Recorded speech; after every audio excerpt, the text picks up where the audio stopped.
I am pleased to have him back at this table. Welcome.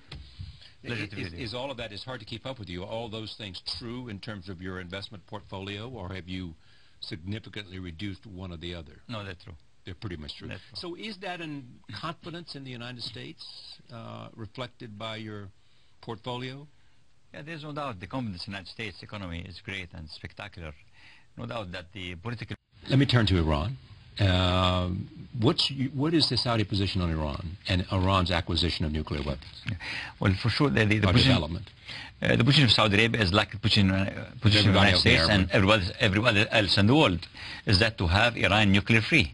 We are very concerned from the position of the United States, Britain and France, although France took a good position in the 5+1 discussions in Geneva, but still they went very far and fast, and they sent their charge d'affaires to Tehran. This gives the wrong message for Tehran.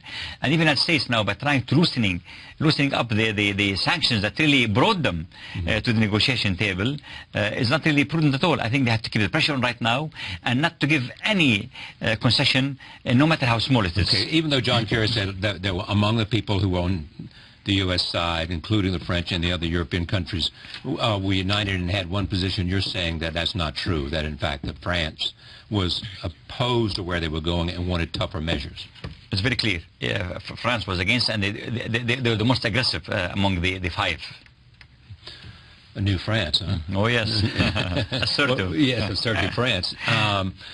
Also, Saudi Arabia, there is much talk that, I mean, you feel that the Israelis are getting closer, and would the Saudis like for the Israelis to do something about whatever facilities the Iranians have now, the number of centrifuges and what's happening to those centrifuges, as well as the plutonium center?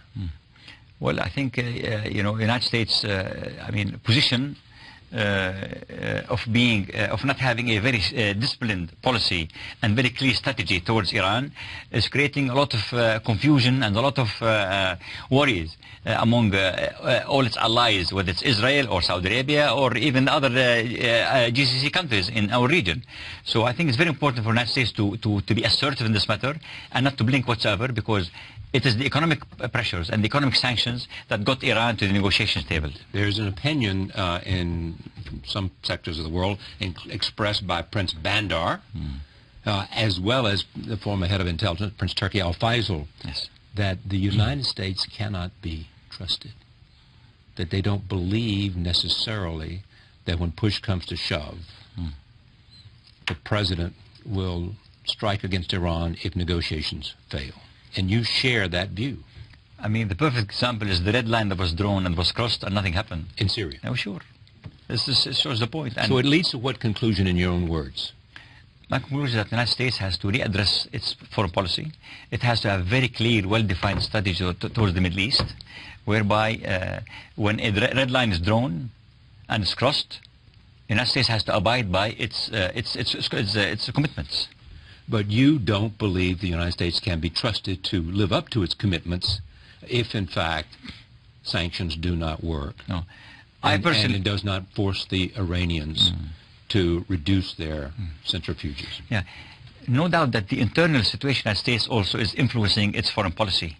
You know, having the Obamacare situation, you have the budget deficit situation, you have the national debt issue that's going to all come. Right. All this putting a lot of pressure in the administration, whereby they would like to finish very fast and expeditiously, without any conclusive manner, some of the foreign policies issues such as Iran. And this is very dangerous, because this is a time bomb. You cannot have Iran with nuclear weapons.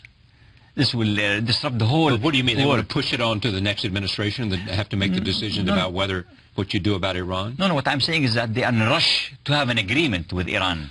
Even if it is not very good agreement. Even if it's a lousy agreement or bad agreement.